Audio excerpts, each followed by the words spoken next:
단 90날 만에 잇몸 주머니 깊이를 거의 50%나 줄여 주었습니다.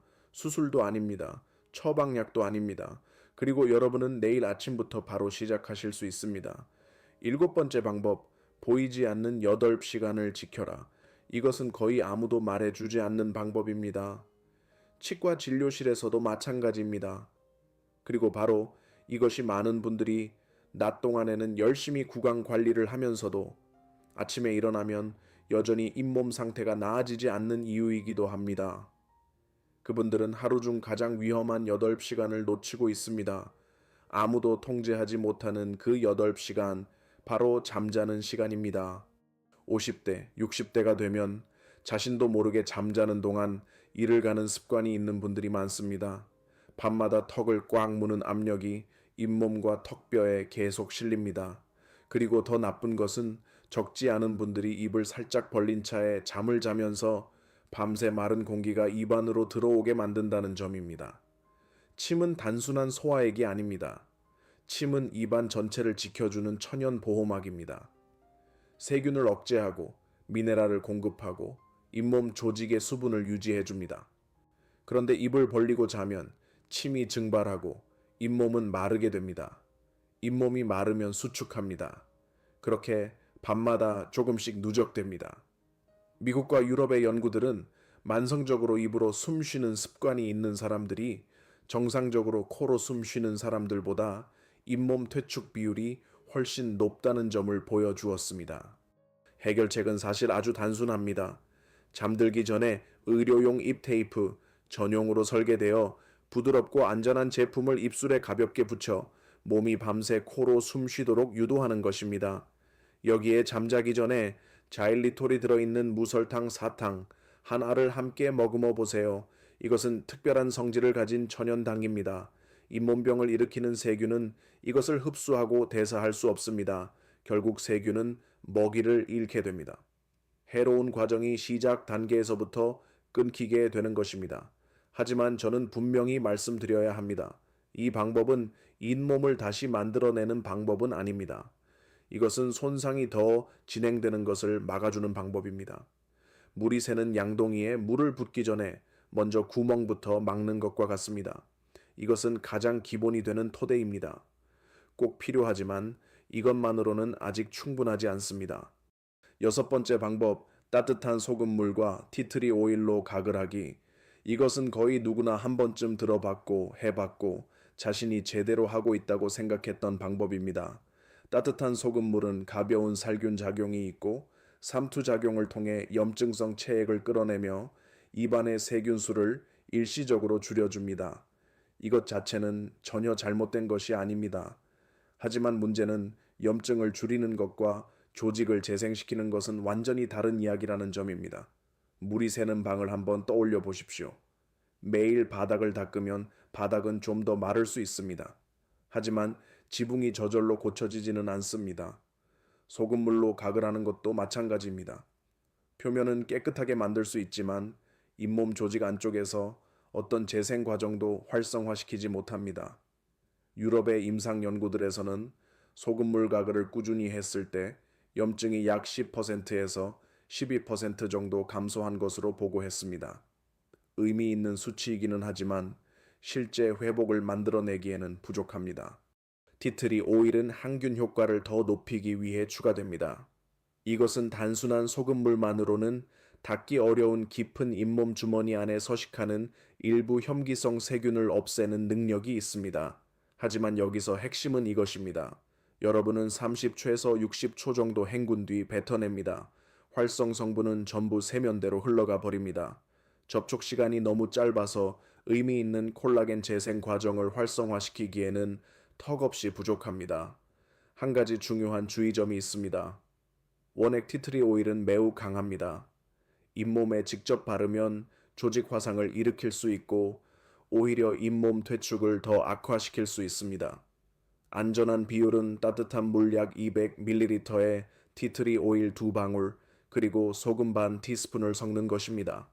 이를 닦은 뒤 하루 2번 60초 동안 부드럽게 가글하십시오. 절대로 병에서 바로 꺼내 그대로 사용하시면 안 됩니다. 이 방법은 입안을 어느 정도 깨끗하게 유지하고 약한 출혈을 어느 정도 줄여줄 수는 있습니다. 하지만 정말로 잇몸이 회복되는 것을 보고 싶다면 훨씬 더 강한 방법이 필요합니다. 다섯 번째 방법, 말차 가루를 직접 바르기. 녹차에는 아주 특별한 성분이 하나 들어 있습니다. 학명은 매우 길고 외우기 어렵지만 여러분이 그 이름까지 꼭 기억하실 필요는 없습니다. 중요한 것은 그것이 무엇을 하는지 이해하는 것입니다. 이 성분은 잇몸 조직 안에 콜라겐을 파괴하는 효소를 억제하는 능력이 있습니다. 더 쉽게 말하면 몸이 자기 잇몸을 스스로 망가뜨리고 있는 과정을 멈추게 해준다는 뜻입니다. 콜라겐이 더 이상 예전처럼 빠르게 파괴되지 않으면 잇몸 조직은 스스로 회복할 기회를 얻게 됩니다. 일본의 연구에서는 녹차 추출물을 잇몸에 직접 바를 경우 2달 동안 꾸준히 적용했을 때 잇몸 주머니 깊이가 거의 20% 감소한 것으로 기록되었습니다. 하지만 여기서 대부분의 사람들이 크게 오해하고 있는 중요한 점이 있습니다. 녹차를 마시는 것은 잇몸에 별 도움이 되지 않습니다. 마시면 성분이 곧바로 위장으로 내려가고 혈액으로 들어가며 잇몸에는 거의 전달되지 않습니다. 녹차가 잇몸에 실제로 작용하게 하려면 직접적이고 충분히 오래 접촉해야 합니다. 방법은 순수한 말차 가루를 사용하는 것입니다. 설탕이 섞인 인스턴트 분말이 아닙니다. 말차 가루에 물 몇 방울을 섞어 되직한 반죽처럼 만든 뒤 저녁에 이를 닦고 나서 깨끗한 손가락으로 잇몸선을 따라 부드럽게 발라주십시오. 특히 퇴축된 부위에 집중해서 바르십시오. 그리고 5분에서 10분 정도 그대로 둔 뒤 입을 헹구면 됩니다. 중요한 의학적 경고가 하나 있습니다. 여러분이 의사의 처방에 따라 혈액 응고를 막는 약을 복용 중이라면 이것은 심혈관 문제를 가진 60세 이상 분들에게 꽤 흔한 경우입니다. 진한 녹차 속 성분이 약의 작용에 영향을 줄 수 있습니다. 이것이 겁먹을 이유는 아니지만 시도하기 전에 반드시 의사에게 상담해야 하는 이유는 됩니다. 이 방법은 실제 가치가 있습니다. 단지 깨끗하게 만드는 것이 아니라 조용히 진행되고 있는 콜라겐 파괴 과정의 일부를 막아주기 때문입니다. 하지만 결과는 비교적 느립니다. 그리고 이 목록에서 그보다 위에 있는 방법들은 훨씬 더 강하고 훨씬 더 전반적으로 작용합니다. 네 번째 방법, 알로에 베라 젤과 비타민 E 오일을 섞어 밤새 두기. 이것은 제가 잊혀진 보석이라고 부르는 방법입니다. 실제 효과가 있고 비용은 믿기 어려울 정도로 낮지만 잇몸 건강에 대한 어떤 대화에서도 거의 등장하지 않습니다. 이유는 어쩌면 너무 단순해서 허탈할 정도입니다. 너무 저렴하고 너무 쉽게 구할 수 있고 이것을 홍보해서 이익을 얻는 사람이 거의 없기 때문입니다. 알로에베라, 한국의 많은 가정집 정원에서 익숙하게 볼 수 있는 그 식물에는 잇몸 조직의 복구 세포를 직접 자극하는 능력이 있는 성분이 들어 있습니다. 이 세포들은 새로운 콜라겐을 만들고 손상된 잇몸 구조를 다시 세우는 일을 맡고 있습니다. 이 세포들이 깨어나 활성화되면 새로운 콜라겐 틀을 만들기 시작합니다. 이것이 바로 잇몸 조직이 자라고 퇴축된 부위를 다시 메울 수 있게 해주는 기초가 됩니다. 미국과 오스트레일리아의 임상 실험에서는 순수 알로에 베라젤을 직접 바르고 헹구지 않고 희석하지 않고 밤새 그대로 두었을 때 6주 후 잇몸 주머니 깊이가 최대 30%까지 감소한 것으로 보고되었습니다. 비타민 E를 더하는 것은 우연이 아닙니다. 새로 형성되는 잇몸 조직은 초기 단계에서 매우 약합니다. 염증과 노화 과정에서 생겨나는 부산물인 활성산소는 이 어린 세포들이 충분히 성숙하기도 전에 파괴해버릴 수 있습니다. 비타민 E는 기름에 녹는 매우 효과적인 항산화제로 어린 조직이 스스로를 지킬 만큼 단단해지기 전까지 손상되지 않도록 보호해줍니다. 한쪽은 재생을 자극하고 다른 한쪽은 그 결과를 지켜줍니다. 이 둘이 합쳐지면 아주 호흡이 잘 맞는 한 팀이 됩니다. 사용법은 매우 간단합니다. 매일 밤 이를 닦은 뒤 완두콩 크기 정도의 순수 알로에 베라젤을 덜어 비타민 E 오일 2방울과 섞은 다음 잇몸선을 따라 부드럽게 발라주십시오. 다시 헹구지 마십시오. 아무것도 더 먹거나 마시지 마십시오. 그리고 여러분이 자는 8시간 동안 이 혼합물이 계속 작용하도록 두십시오. 한 가지 중요한 주의점이 있습니다. 당뇨병 치료 중이어서 혈당을 낮추는 약을 복용하고 계신다면 적용하기 전에 의사와 먼저 상담하십시오. 알로에 베라는 혈당 수치에 영향을 줄 수 있고 현재 복용 중인 약과 함께 사용할 때는 관찰이 필요할 수 있습니다. 이런 문제가 없는 분들에게는 이 방법이 완전히 안전하고 효과도 분명하며 그에 비해 비용은 거의 들지 않는 수준입니다. 세 번째 방법, 히알루론산 겔을 밤새 바르고 두는 방법. 여러분이 피부 관리 분야에서 히알루론산이라는 말을 들어보시고 이것이 그저 미용업계의 일시적인 유행이라고 생각하셨다면 저는 그 의심을 이해합니다. 하지만 잇몸에 대해서는 이야기가 완전히 다릅니다. 그리고 여기서 말하는 과학적 근거는 패션 잡지에서 나온 것이 아니라 국제치주학 학회에서 나온 것입니다. 이 방법은 대부분의 사람들이 잇몸을 관리할 때 저지르고 있는 핵심적인 실수를 보여줍니다. 각을 하고 뱉어버립니다. 바르고 나서 다시 헹궈냅니다. 영양 성분이 잇몸 조직과 접촉하는 시간은 길어야 몇십 초에 불과합니다.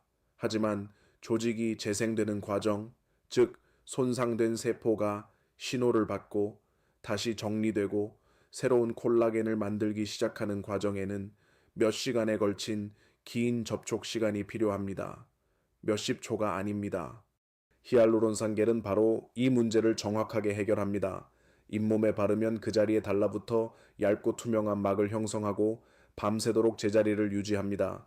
히알루론산은 원래 잇몸 조직 안에 자연스럽게 존재하는 성분으로 새로운 세포들이 어디로 가야 하는지, 어떻게 다시 배열되어야 하는지를 알려주는 일종의 골격 역할을 합니다. 여기에 바깥에서 추가로 보충해주면 여러분은 잇몸이 부족해하고 있는 재생 재료를 정확히 공급하는 것이고 그것을 충분히 오래 정확한 자리에 머물게 하여 효과를 내도록 돕는 것입니다. 독일, 프랑스, 이탈리아의 치주 전문의들은 수년 동안 이 겔을 잇몸 수술 후 회복 프로토콜의 일부로 사용해 왔습니다. 이제는 저농도 겔 형태의 이 제품을 처방전 없이 약국에서 구입할 수 있게 되었습니다. 임상시험 결과를 보면 꾸준히 사용할 경우 단순히 전문적인 스케일링만 받은 경우보다 잇몸 주머니의 깊이가 훨씬 더 빠르게 줄어드는데 도움이 되는 것으로 나타났습니다.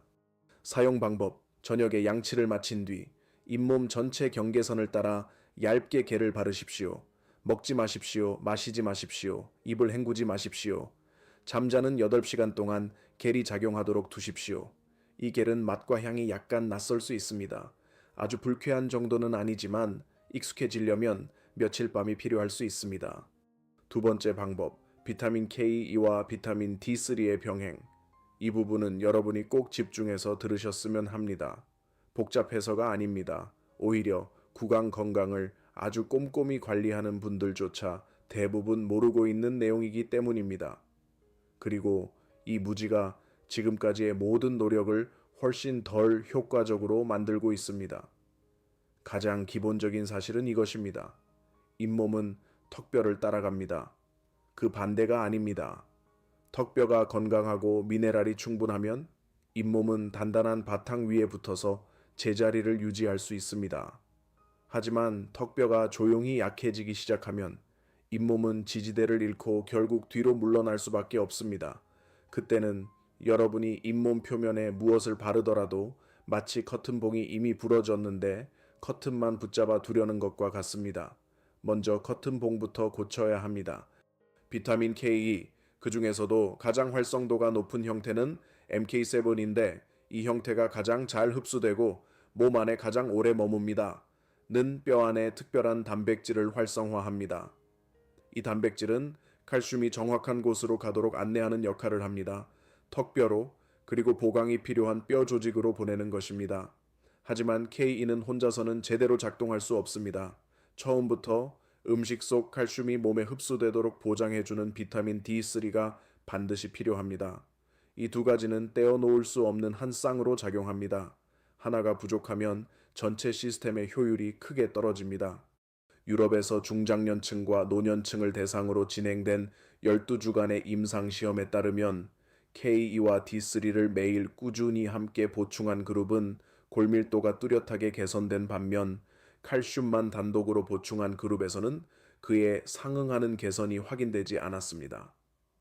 턱뼈가 더 단단해진다는 것은 잇몸이 더 안정적으로 붙어 있을 수 있는 바탕을 갖게 된다는 뜻이며, 따라서 잇몸이 내려앉을 가능성도 더 낮아진다는 뜻입니다. 이거는 4, 50대 분들이 하기에 진짜 유리해요. 4, 50대보다 살림 잘하는 사람이 어디 있어요. 또 좋은 게 나한테 필요하다 하면 많이 구매를 해주시더라고요, 실제로도. 그래서 구매 전환율이 아주 좋은 타겟을 저희가 선점할 수 있다. 영상 편집과 자막, AI 음성은 제가 아까 말씀드린 AI가 다 해줄 거예요. 저희가 동일 링크를 복사했잖아요. 이렇게 링크를 넣잖아요. 네네. 그러면 이 AI가 영상을 자동으로 일단 분석을 해요. 네네. 분석을 해서 한국어 대본으로 다시 짜줍니다. 여기서 음성을 골라주시면 돼요. 작업 시작 눌러주면 AI가 열심히 돌아가고 있습니다. 여러분들은 그냥 여기에서 만들어진 걸 올리기만 하시면 끝납니다. 수납 공간 부족해서 맨날 고민이시죠? 겹쳐 쌓아두면 꺼내기도 힘들고 금방 엉망이 되잖아요. AI 영상 뭐 요새 안 되는 거 아니야? 라고 하시는 분들 있을 것 같거든요. 근데 영상을 AI가 출연을 하는 게 아니라 AI로 편집을 했을 뿐이에요. AI는 이렇게 네네. 쓰셔야 되는 거예요.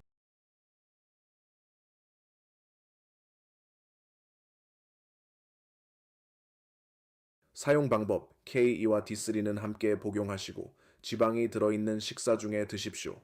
올리브유, 생선, 달걀 또는 건강한 지방이 들어있는 어떤 음식이든 괜찮습니다. 이유는 이 두 비타민 모두 지용성 비타민이기 때문입니다. 함께 섭취할 지방이 없으면 흡수율이 크게 떨어집니다. 이 방법이 목록의 맨 위에 오르지 않은 유일한 이유는 시간입니다. 뼈를 재생하는 과정은 느린 생물학적 과정이기 때문에 충분한 결과를 보려면 적어도 2달에서 3달은 필요합니다. 하지만 꾸준히 이어간다면 이것은 잇몸 퇴축 문제의 가장 깊은 층에 있는 원인을 정면으로 다루는 방법입니다. 그리고 이것이 바로 제가 여러 해에 걸쳐 연구한 끝에 조금의 망설임도 없이 가장 첫 번째 자리에 올려놓는 방법입니다. 먼저 아주 기본적인 해부학적 사실 하나부터 시작해 보겠습니다. 잇몸은 대부분 콜라겐으로 이루어져 있습니다. 약 60% 정도입니다. 콜라겐은 잇몸을 통통하고 분홍빛으로 보이게 하는 것에 그치지 않습니다. 잇몸 조직 전체가 치아 뿌리와 턱뼈에 단단히 붙어 있도록 잡아주는 지지 구조이자 버팀줄 같은 역할을 합니다.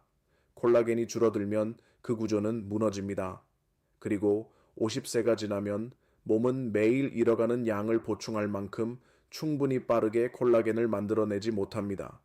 가수분해 콜라겐, 잘게 분해되어 흡수가 쉬운 형태의 콜라겐은 잇몸을 회복하는 세포들이 가장 심하게 부족해하는 2가지 아미노산을 몸에 직접 공급해 줍니다. 이것은 새로운 콜라겐을 만들어내기 위한 가장 기본적인 원재료입니다. 몸이 이 2가지 아미노산을 먹는 방식으로 충분히 공급받으면 손상된 조직이 있는 부위, 그 안에는 잇몸 조직도 포함됩니다. 그곳으로 이것들을 보내기 시작하고 재생 과정이 작동하기 시작합니다. 하지만 건축 자재만 있다고 해서 집이 지어지는 것은 아닙니다. 지을 힘이 있어야 합니다. 바로 이때 활성형 코엔자임 Q10, 다시 말해 유비퀴놀이 들어옵니다. 이것은 우리 몸의 모든 살아있는 세포에서 에너지를 만들어내는 과정에 직접 관여하는 분자입니다. 잇몸을 회복하는 세포들도 이 에너지가 필요합니다. 이것이 없으면 마치 건축자재는 충분히 받았지만 장비가 없는 작업팀과 같습니다. 아무것도 할 수 없습니다. 활성형 유비퀴놀은 몸이 즉시 사용할 수 있는 형태이며 중간 전환 과정을 거칠 필요가 없습니다. 이것은 특히 50세 이후에 매우 중요합니다. 나이가 들수록 자연적인 전환 능력이 눈에 띄게 떨어지기 때문입니다. 55살 이상의 성인을 대상으로 미국에서 90일 동안 진행된 임상시험 결과를 보면 잇몸 주머니 깊이는 거의 48% 감소했고 치과 검사 시 출혈은 60% 줄었으며 잇몸 조직 두께도 개선되어 이전에 드러나 있던 치아 뿌리 일부를 다시 덮을 수 있을 정도였습니다. 이것은 치과 기구를 이용해 객관적으로 측정한 결과이며 실제 조직 생검을 바탕으로 한 수치입니다. 자기평가 설문지에서 나온 숫자가 아닙니다. 복용 방법은 이렇습니다. 매일 아침 공복 상태에서 아침 식사 최소 30분 전에 가수분해 콜라겐 10g을 물이나 커피에 타서 마시고 활성형 코엔자임 Q10 100mg과 함께 드십시오. 위가 비어 있을 때에는 콜라겐의 아미노산이 회복이 필요한 조직으로 더 우선적으로 운반됩니다. 콜라겐을 고를 때는 자연 방목한 소에서 얻은 원료인지 확인하시고 향료가 없고 단기 없고 첨가물이 없는 제품을 선택하십시오. 성분표는 짧을수록 좋습니다. 코엔자임 Q10은 라벨에 반드시 유비퀴놀 형태라고 명확히 적혀 있는지 확인하십시오. 유비퀴논이 아닙니다. 두 단어는 비슷해 보이지만 50세 이후의 효과는 완전히 다릅니다. 처음 며칠 동안은 사용자 가운데 약 15%에서 20% 정도가 약간 더부룩하거나 가벼운 소화 불편을 느낄 수 있습니다. 이것은 정상적인 반응이며 보통 5일에서 7일 안에 저절로 사라집니다.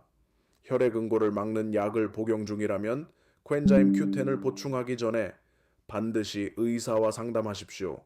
확인이 필요한 상호작용이 있을 수 있기 때문입니다. 이렇게 해서 여러분과 저는 결코 짧지 않은 한 구간을 함께 걸어왔습니다. 치아를 잃는 두려움에서 시작해 빨리 선택해야 한다는 압박을 지나 많은 사람들이 결정 전에 충분히 설명받지 못하는 세 가지 위험까지 함께 살펴보았습니다. 그리고 거기서부터 우리는 또 다른 시선을 열었습니다. 더 차분하고 더 부드럽지만 결코 약하지 않은 시선입니다. 그것은 이미 잃어버린 치아 하나를 대체하기 전에 내 몸이 아직 무엇을 지키고 있는지 또 무엇을 더 보호할 수 있는지를 먼저 묻는 것입니다. 이 나이에는 빨리 하는 것이 소중한 것이 아닙니다. 제대로 하는 것이 더 소중합니다. 좋은 결정 하나는 여러분이 더 맛있게 먹고 더 편하게 웃게 해줄 뿐 아니라 훗날 오래 이어질 수 있는 불편과 번거로움도 막아줍니다. 저는 이 영상을 보신 뒤에 여러분이 병원에 들어가서 더 이상 조용히 듣고만 계시지 않기를 바랍니다. 물어볼 줄 알게 되실 겁니다. 따져볼 줄 알게 되실 겁니다. 그리고 나에게 더 잘 맞는 선택을 요구할 줄도 알게 되실 겁니다. 오늘 영상이 여러분이 이 문제를 더 분명하게 보는 데 도움이 되었다면 좋아요를 눌러주시고 부모님과 가족, 또래 친구들에게도 공유해 주시고 다음 영상을 놓치지 않도록 채널도 구독해 주세요. 저는 여러분의 댓글도 정말 읽고 싶습니다. 여러분은 지금 어느 연령대이신가요? 치아를 잃어보신 적이 있나요? 아니면 지금 임플란트 때문에 고민하고 계신가요? 아래에 짧게 한 줄 남겨주세요. 저는 아주 꼼꼼히 읽습니다. 끝까지 저와 함께 해주셔서 감사합니다. 앞으로의 시간 속에서 더 맛있게 드시고 더 편안히 주무시고 따뜻한 미소를 오래도록 지켜가시길 바랍니다.